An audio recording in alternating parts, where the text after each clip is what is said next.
सियाही की परछाई, एक सच्ची डरावनी कहानी। स्थान बरेली जिले का एक छोटा सा गांव।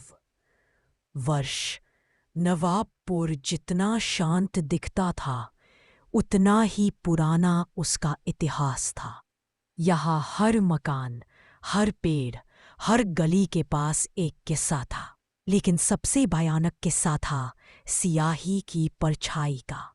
ये कहानी पीढ़ी दर पीढ़ी सुनाई जाती थी, लेकिन किसी ने भी उसे आंखों से नहीं देखा, सिवाय एक आदमी के, सज्जन सिंह।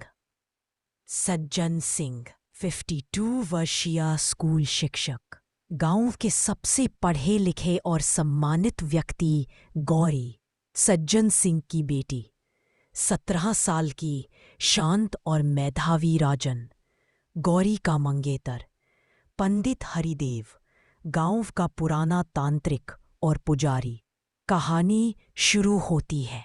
1998 की गर्मी का मौसम था।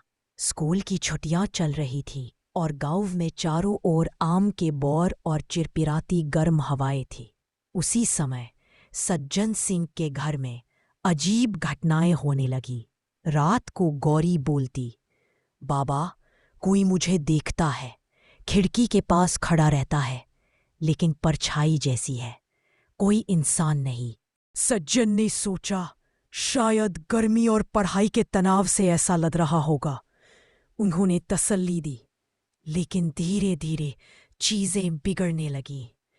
पहली रात, आधी रात को सज्जन सिंह की नींद खुली। खिड़की से किसी के गुनगुनाने की आवाज आ रही थी।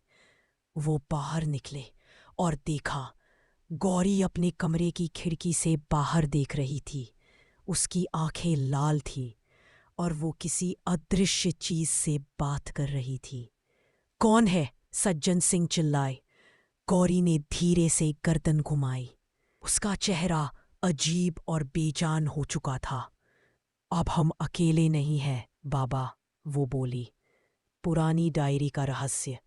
अगली सुबह गौरी बेहोश मिली और उसके बिस्तर के नीचे एक पुरानी स्याही से भरी डायरी पड़ी थी।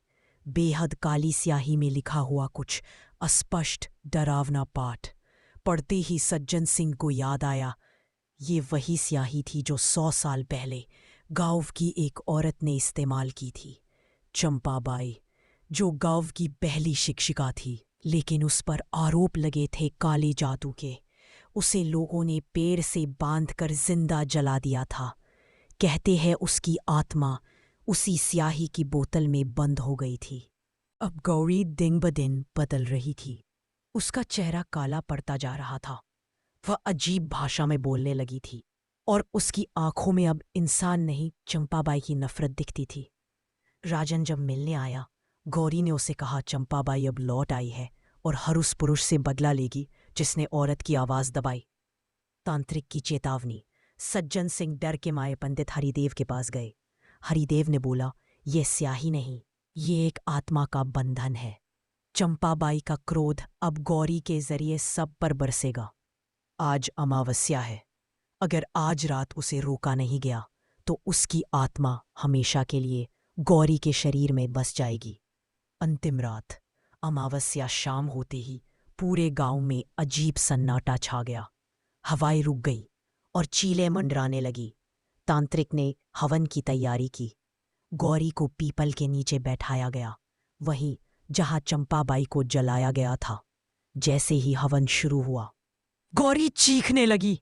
उसकी आवाज दोहरी हो गई, तुम सब ने मुझे जलाया, अब मैं तुम सबको जलाऊंगी।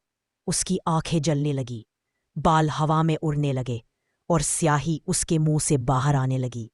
एक काल। हरिदेव मंत्र पढ़ते रहे, घंटी बजाते रहे और स्याही की वो परछाई चीखती रही।